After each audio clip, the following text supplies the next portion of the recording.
वर्षीच्या Republic day परेडची जी theme आहे विकसित भारत आहे आणि त्या विकसित भारतामध्ये आत्मनिर्भर भारत याचा अत्यंत महत्वाचा रोल त्या ठिकाणी राहिलेला आहे. आणि आजच्या रिपब्लिक डे परेड हा पहिले जर तुम्ही 11 जे मेकॅनाइज्ड कॉलम्स आहेत त्यांचं जर पथसंचलन त्या ठिकाणी पाहिलं असेल तर या पथसंचलनामध्ये मॅक्सिमम जे कॉम्पोनंट आहेत ते आत्मनिर्भर भारतचा प्रॉडक्ट असणार आहे त्या ठिकाणी.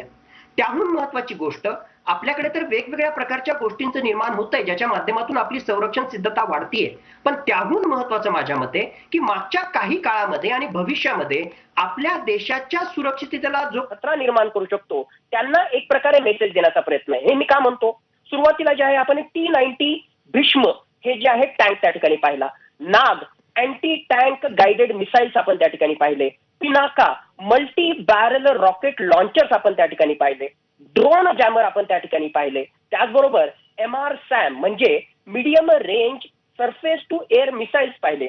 या सगळ्यांच्या दृष्टिकोनातून एक प्रकारे आपण प्रत्यक्ष किंवा अप्रत्यक्षरित्या चायनाला सरळ सरळ मेसेज देतोय की हाय अल्टिट्यूड वॉरफेअर मध्ये, माउंटन वॉरफेअर मध्ये, पर्वतीय युद्धामध्ये आमच्याशी पंगा घेण्याचा प्रयत्न चायनानं करू नये आणि त्याचंच एक प्रकारे प्रदर्शन या वेगवेगळ्या प्रकारच्या ज्या आहे इक्विपमेंट्सच्या माध्यमातून, मेकॅनाइज्ड कॉलम्सच्या माध्यमातून आपल्याला या रिपब्लिक डे परेडमध्ये झालेलं त्या ठिकाणी दिसतंय.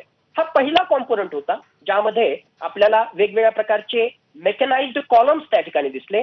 आता यानंतर जे आहे पदलालित्य, आपल्याला अतिशय सुंदर असं पदलालित्य या वेगवेगळ्या प्रकारच्या कंटिंजेंटचं त्या ठिकाणी पाहायला मिळेल, ज्यामध्ये मुख्यतः महिलांचा समावेश असणार आहे. ट्राय सर्व्हिसेस कंटिंजेंट आपण ज्याला म्हणतो, आर्मी, नेव्ही, एअरफोर्स या तिन्ही दलांच्या ज्या महिला आहेत त्या एकत्रितरित्या तशा प्रकारचं ट्राय सर्व्हिसेस कंटिंजेंट आपल्याकडे येईल.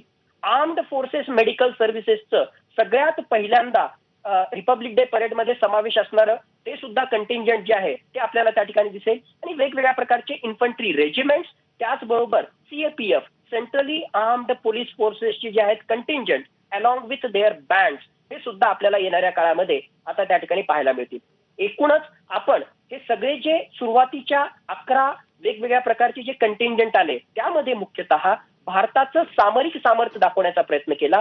मुख्यतः यातले मॅक्सिमम DRDOच्या प्रयत्नामधून, त्याचबरोबर वेगवेगळ्या प्रकारच्या भारतीय पब्लिक सेक्टर अंडरटेकिंगच्या माध्यमातून तयार झालेल्या या सगळ्या गोष्टी होत्या. आणि खऱ्या अर्थानं भारत विकसित होतोय, खऱ्या अर्थानं भारत इमर्जिंग सुपर पॉवर होतोय, हेच या सगळ्या दृष्ट्यांवरून आपल्याला स्पष्टपणे दिसतं. एक फक्त मुद्दा तुमच्या समोर मी जरूर या ठिकाणी ठेवू इच्छितो की आत्मनिर्भर भारतची जरी सुरुवात आपण मागच्या काही दशकांमध्ये, मागच्या ऑलमोस्ट 2 दशकांमध्ये आपण सुरू केली असली तरी सुद्धा मागच्या काही वर्षांमध्ये या आत्मनिर्भर भारतला गती आली. आणि त्याचाच परिणाम म्हणून की काय, मागच्या एका वर्षामध्ये आतापर्यंत भारत जो आहे तो इम्पोर्टर होता तो एक प्रकारे एक्सपोर्टर झालेला आहे. म्हणजे 16,000 करोडचे जे आहेत वेगवेगळ्या प्रकारचे इक्विपमेंट्स आपण बाहेरच्या देशांना विकलेले आहेत. म्हणजे आत्मनिर्भर भारतची ही एक प्रकारे पोचपावती आहे असं जर आपण म्हटलं तर ते चुकीचं ठरू नये. आणि जसं मी म्हटलं, आता वेगवेगळ्या प्रकारचे जे आहेत पथसंचलन करण्यासाठी जे कंटिंजेंट आहेत ते आपल्याला येणार आहेत. सर्वात पहिल्यांदा मद्रास रेजिमेंट, सर्वात जुनं भारतीय फौजमधलं, भारतीय लष्करातलं सर्वात जुनं इन्फंट्री रेजिमेंट म्हणून मद्रास रेजिमेंटची त्या ठिकाणी ओळख आहे.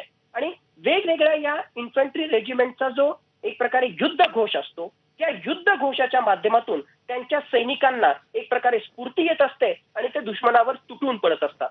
या मद्रास रेजिमेंटचा जो युद्ध घोष आहे, वॉर क्राय आहे, तो म्हणजे ओ मद्रासी आदी कोलू, म्हणजे ए मद्रासी तू जे आहे दुश्मनावर तुटून पड आणि त्या दुश्मनाचा खात्मा कर, अशा प्रकारच्या युद्ध घोषासहित आपल्या समोर जे आहे त्या ठिकाणी मद्रास रेजिमेंट जे आहे येऊन गेलेलं आहे. आणि या मद्रास रेजिमेंटच्या नंतर आपल्या समोर जे येणार आहे.